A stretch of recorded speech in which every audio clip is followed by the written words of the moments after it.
안녕하세요. 아이언입니다. 오늘은 곧 청약을 시작하는 하나리치의 기업 분석과 수요 측 결과 필수 정보를 모아서 알아보도록 하겠습니다. 제목으로 영상은 꼭 보시고 청약은 하지 마세요라고 이야기 드렸는데요. 하나리츠 청약을 안 하실 분들에게도 도움이 되는 정보가 있으니 끝까지 봐주셨으면 좋겠습니다. 먼저 리츠가 무엇인지 간단히 알아보도록 하겠습니다. 이전 리츠 영상의 내용을 일부 이용했지만 다른 내용이 있으니 참고해 주시고 리츠가 무엇인지 잘 아시는 분들은 이 부분은 건너뛰셔도 좋습니다. 여러분이 부동산 투자를 하시는 이유 중 하나는 매각 차익을 얻기 위함이고 또 하나는 고정적인 임대료 수익을 올리기 위함입니다. 아파트, 오피스텔, 빌라, 상가 등을 매입해서 고정적인 임대료 수익을 받는다면 매우 좋은 투자 수단이 되기 때문입니다. 하지만 부동산의 경우 매우 단가가 높습니다. 따라서 사기 어렵기에 혼자 사기 어려운 경우 친구나 지인들과 나누어서 투자하는 경우가 있습니다. 오피스 건물의 경우는 훨씬 비쌉니다. 옛날에는 크래프톤 타워로 불렸던 그레이츠 판교 빌딩이 있습니다. 15층짜리 건물이고 판교역과 바로 붙어 있습니다. 가장 최근에 지가가 높은 곳으로 알려진 판교역 주변이기에 매우 비싼 건물로 추정이 됩니다. 과연 이 건물과 땅값은 얼마일까요? 많이 이야기를 드려서 아시는 분들도 많을 텐데요. 토지 가격만 3,067억 원, 건물은 2,412억 원, 5,479억 원으로 이 건물을 매입하였습니다. 정말 비싸다고 할 수 있는데요. 하지만 5,479억 원을 들여서 이 건물을 매입한다면 여기에 입주된 회사와 매장들에서 임대료 수익을 얻을 수 있습니다. 현재는 해당 기업들이 일부 빠진 상황이고 현대제철이 이용하고 있습니다. 여러분들도 이 그레이츠 판교 건물의 임대료를 받을 수 있습니다. 왜냐하면 해당 건물을 소유한 이 리츠가 상장이 되어 있기 때문입니다. 신한 알파리츠인데요. 신한 알파리츠는 현재가 6,470원입니다. 여러분이 6,470원을 주고 신한 알파리츠 한 주를 사시면 이 해당 건물에서 나온 임대료 수익을 주식수로 나누어서 받을 수 있습니다. 실제로 1년에 2번 배당을 하고 이전 2022년 5월에는 192원, 2022년 11월 7일에는 195원을 배당하여 1년 동안 387원을 배당하였습니다. 현재 주가 대비 배당률은 5.98%입니다. 신한 알파리츠는 크래프톤 타워, 현재 그레이츠 판교 외에도 다양한 건물을 보유하고 있습니다. 무려 7개의 자산을 보유하고 있는데요. 이 중 하나인 용산에 있는 더 프라임 타워의 매각을 진행했었습니다. 해당 건물을 매각을 한다고 하면 차익이 발생할 수 있습니다. 해당 차익도 배당이 되기에 매우 유리한 조건이라고 할 수 있습니다. 즉, 리츠를 부동산 투자와 동일하게 보시면 됩니다. 부동산을 임대하여 임대료를 배당으로 받고 부동산을 매각하여 차익이 난다면 해당 차익도 배당을 받을 수 있습니다. 따라서 부동산 투자와 동일하게 좋은 물건, 좋은 부동산을 보유한 리츠가 좋은 리츠가 됩니다. 이제 하나 리츠에 대해서 알아보도록 하겠습니다. 하나 리츠는 하나손해보험과 하나생명보험이 보유한 빌딩을 대상으로 투자를 하고 있습니다. 먼저 하나손해보험이 있는 하나손해보험 빌딩을 보면 여의도에 위치하고 있습니다. 제가 얼핏 보고 63빌딩인 줄 알았는데 아닙니다. 네, 하나손해보험 빌딩은 63빌딩과 다른 건물입니다. 1995년에 준공되었고 이 여의도역 3번 출구 바로 근처에 있는 빌딩입니다. 여의도역에서 매우 가깝고 현재 공실이 0.15%밖에 되지 않습니다. 대부분이 하나손해보험과 계열사가 사용하고 있기에 큰 공실이 나기는 어려운 상황입니다. 그 외에 하나생명보험 빌딩이 자산으로 들어가 있습니다. 노원, 평촌, 구리, 부천, 중동에 있는 4개의 건물이 포함되어 있습니다. 다만 해당 건물들은 공실률이 높은 편입니다. 여의도 건물의 경우에는 공실률이 0.15%밖에 되지 않았는데 노원 사옥은 9.8%, 평촌은 9.15%, 구리는 9.2%, 부천 중동 사옥만 조금 낮은데요. 2.97%입니다. 어찌되었건 다른 건물들의 이 공실률이 높은 점은 단점입니다. 공실이 높다는 얘기는 임대료가 못 받는다는 얘기고 그에 따라 불리할 수밖에 없습니다. 하지만 이 5개 건물 중에 하나 손해빌딩에 차지하는 비중이 매우 높습니다. 감정평가 금액을 볼 때 하나 손해보험빌딩은 4,500억, 노원 4억은 298억 원, 평촌 4억은 624억 원, 중동 4억은 652억 원, 구리 4억은 462억 원으로 평가되었습니다. 즉 여의도에 있는 하나 손해보험빌딩이 전체 비중의 68.85%로 상당 부분을 차지하고 있습니다. 하나리츠는 상장하고 난 이후에도 주기적으로 이 건물들을 추가 편입할 예정이라고 밝히고 있습니다.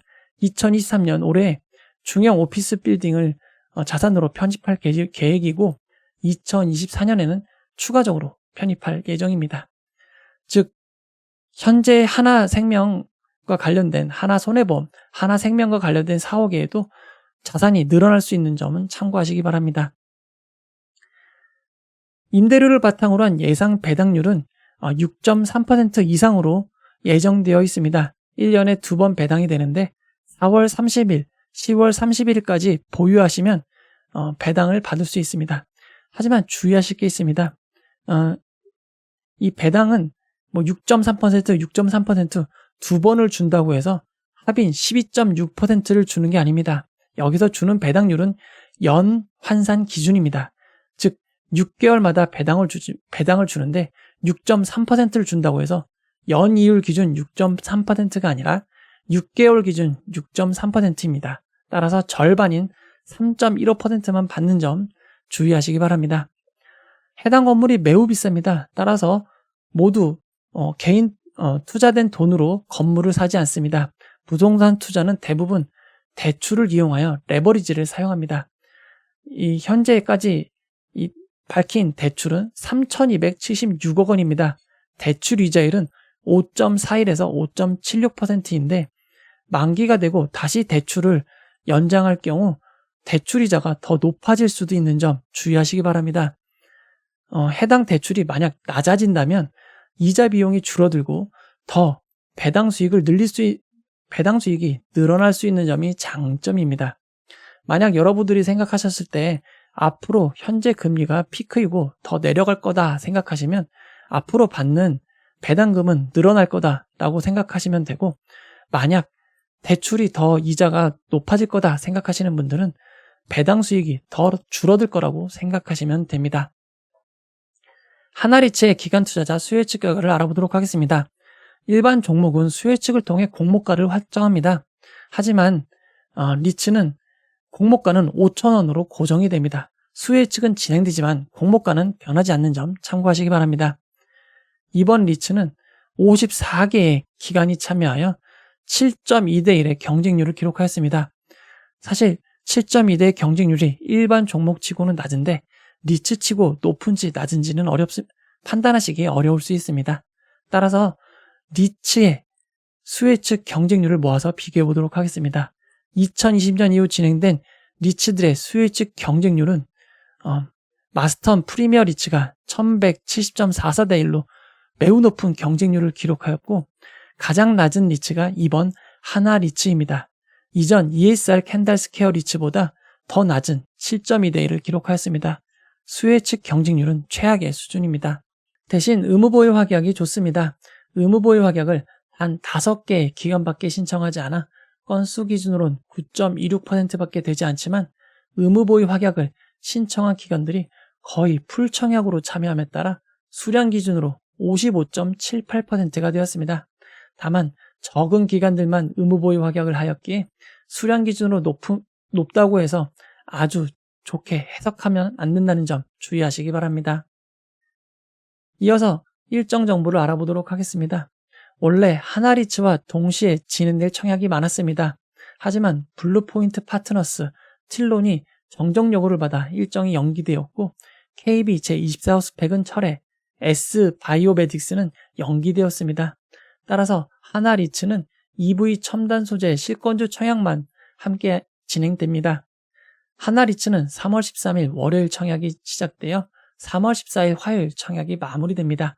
청약 시간은 오전 8시부터 오후 4시까지 진행이 됩니다. 환불은 2일 뒤인 3월 16일 목요일입니다. 상장은 3월 27일 상장이 예정되어 있는데 지금 진행되는 청약이 없어 단독 상장일 가능성이 매우 높습니다. 이어서 청약 기본 정보를 알아보도록 하겠습니다. 니치는 우리사주 조합이 없습니다. 따라서 우리사주 조합에 배정된 주식은 없고 일반 청약자에게 30%의 주식을 배정하였습니다. 공모가 5,000원 기준 배정 금액은 348억 원입니다. 총 청약 규모가 1,160억 원입니다. 일반 청약자의 경우 한국투자증권, 하나투자증권, SK증권 3개의 증권사로 나뉘어 진행이 됩니다. 일반 종목과 같이 중복 청약은 안 됩니다. 한국투자증권, 하나투자증권에 41.4%로 많은 주식이 배정되었습니다. 지난 리츠와 배정 규모를 비교해 보면 NH 오론 리츠보다 조금 작은 수준이고 아주 큰 규모의 리츠라고 보기는 어렵습니다. 청약이 진행되는 증권사 중 한국투자증권은 청약 수수료 2,000원이 있고 청약 기간 중 비대면 계좌 개설하시면 청약이 가능합니다. 일반 등급 50% 등급도 최대 48만 주를 청약할 수 있고 48만 주의 청약 증거금은 12억 원입니다. 하나투자증권은 청약 1일차까지 비대면 계좌 개설을 하셔야만 청약을 하실 수 있습니다. 청약 수수료 2,000원이 있고 온라인 청약의 경우 28만 8천 주를 청약할 수 있습니다. 28만 8천 주의 청약 증거금은 7억 2천만 원입니다. SK증권은 청약 수수료 2,000원이 있고 청약 전일까지 개설한 계좌만 청약이 가능합니다. 청약 등급과 관계없이 모두 120만 주를 청약할 수 있고 120만 주의 청약 증거금은 30억 원입니다. 많은 분들이 리츠 청약이 혼돈스러우실 수 있습니다. 지난 미래에셋 글로벌 리츠에는 균등 배정을 진행한 바가 있습니다. 이처럼 리츠는 균등 배정이 강제가 아니라 리츠 스스로 결정을 할 수 있습니다. 하지만 이번 리츠에는 균등 배정이 없습니다. 모두 비례 배정 100%로만 진행되는 점 주의하시기 바랍니다. 최소 단위 청약은 모두 10주입니다. 증거금률은 50%이기에 2만 5천 원이 되겠습니다. 다만 비례 배정이 전부 100% 비례 배정으로 진행되기에 균등 배정이 없어 최소 단위 청약은 큰 의미가 없는 점 주의하시기 바랍니다. 상장일 유통 물량을 알아보도록 하겠습니다. 하나 리츠는 공모가 5,000원 기준 상장 시가총액이 3,530억 원입니다. 규모가 아주 작은 리츠는 아닙니다. 상장일 매각 가능한 기존 주주는 없고 공모주주만 매각이 가능합니다. 공모주주만 매각이 가능하다고 했을 때 유통 가능 비율은 32.86%입니다. 의무보유 확약 신청이 높았기에 만약 의무보유 확약이 그대로 반영된다고 하면 유통 가능 비율은 20%로 낮아지고 금액은 706억 원이 됩니다. 기존 리츠의 상장의 유통 물량과 비교해보면 상당히 낮은 수준으로 볼 수 있습니다. 하지만 기관 투자자 의무보유 확약 배정에 따라 크게 달라질 수 있는 점 주의하시기 바랍니다. 상장된 리츠의 주가를 알아보도록 하겠습니다. 상장된 리츠 자체도 주식입니다. 주식인 만큼 변동성이 매우 큽니다. 가장 최근 상장한 KB 스타리츠의 경우 아직까지 공모가를 회복하지 못했습니다. 그리고 마스턴 프리미어 리츠, 코람코 더원 리츠도 현재 공모가를 크게 하회하고 있습니다. 신한 서부 T&D 리츠, 미래에셋 글로벌 리츠, NH 오런 리츠, D&D 플로펌 리츠들 모든 리츠가 공모가를 하회하고 있는 상황입니다. 2019년 이후 상장된 리츠 중에 공모가를 5,000원을 상회한 리츠는 SK 리츠, 코람코 에너지 리츠 단 2개밖에 없습니다. SK 리츠도 5,100원, 코람코 에너지 리츠도 5,130원으로 공모가보다 크게 상회하고 있다고 보기는 어렵습니다. 한때 리츠가 엄청나게 올랐던 적이 있습니다. SK 리츠는 무려 7,290원, 코람코 에너지 리츠는 7,370원까지 상승한 적이 있었지만 이후 급락하여 공모가를 크게 하회하였고 현재는 공모가를 조금 상회한 상황입니다. 이렇게 주가가 내려가게 되는 미국 금리 인상이 주요 원인입니다. 처음에는 금리가 인상이 일시적이라고 생각해서 오히려 고가를 경신하기도 하였습니다. 하지만 금리 인상이 장기화되고 상당 기간 유지될 것으로 보면서 리츠의 주가가 하락하였습니다. 앞에서도 언급해 드렸지만 리츠는 금리와 매우 큰 관계를 갖고 있습니다. 상당히 많은 대출을 이용하고 있기에 금리가 인상되면 될수록 배당금은 줄어들 수밖에 없습니다. 하지만 신한 알파리츠의 경우 6,470원으로 공모가에 비해 높은 가격을 유지하고 있습니다. 신한 알파리츠만 이렇게 공모가보다 높은 가격을 유지하고 있는 이유는 무엇일까요?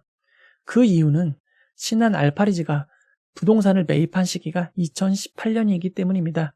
2018년 매입을 했는데 아파트 상승뿐만 아니라 중소형 건물 등 빌딩의 가격이 매우 큰 폭으로 상승을 하였습니다. 앞에서 소개해드린 그레이츠 판교 옛 크래프톤 타워의 경우 5,479억 원에 매입했다고 알려드렸는데요. 2021년 2월 1일 해당 건물의 감정평가가액이 무려 7,731억 원입니다. 짧은 기간 동안 건물 가격으로만 2,300억 이상이 올랐기 때문에 신한 알파리츠의 주가도 높게 유지되고 있는 것으로 볼 수 있습니다. 이제 결론을 내려보도록 하겠습니다. 리츠는 부동산을 간접으로 투자하고 임대료 수익을 배당으로 받는 투자 상품입니다. 정부에서도 이를 권장하기 위해 비과세 혜택 등 여러 가지 혜택을 주고 있습니다. 일반 공모주와 달리 균등 배정이 없습니다. 이번 리츠는 100% 비례 배정으로 진행됩니다. 스펙과 달리 공모가를 보장하지 않습니다. 스펙은 2,000원, 공모가를 합병이 되지 않고 상장 폐지가 되면 이자를 더해서 돌려주지만 리츠는 그런 것이 없습니다. 공모가 이하로 떨어질 수 있습니다. 현재 금리 인상과 경기 부진으로 상장 리츠가 대부분 공모가를 하회하고 있습니다. 2021년 이후 상장한 리츠 중엔 SK리츠만 공모가를 상회하고 있고 이 점이 매우 큰 현재 상황이 이렇게 안 좋다는 것을 알 수 있습니다. 공모주 하반기에는 리츠도 상장 직후 큰 상승을 하는 일이 있었습니다. 대표적인 게 SK리츠입니다. SK리츠는 상장일 무려 27.6%까지 상승했던 사례가 있습니다. 코람코 더원리츠의 경우도 상장 직후 지속적인 상승을 하며 공모가보다 큰 폭의 상승을 기록했던 적이 있습니다. 하지만 현재는 상황이 매우 안 좋습니다. 가장 최근 상장한 KB 스타리츠의 경우에는 시초가 하한가 4,500원을 기록하였고 이후 3,600원까지 급락했던 상황이 있었습니다. 이처럼 최근 상장한 리츠 상장일에는 시초가 하한가 후 오히려 더 크게 하락했던 점이 매우 단점으로 작용할 것 같습니다. 리츠는 다시 한번 얘기하지만 스펙과 달리 원금 보장 개념이 없습니다. 그리고 스펙에 비해 규모가 매우 큽니다. 몇백억, 몇천억이 기본이기 때문에 스펙과 달리 조금의 매수가 몰려서 상승하는 일은 발생하기 어렵습니다. 하나 리츠가 임대료와 대출 면에서는 안정적으로 보일 수도 있겠지만 현재 상장된 리츠 상황이 좋지 않으므로 청약하는 것은 제가 주의하시는 것이 좋겠다고 얘기 드리고 싶습니다.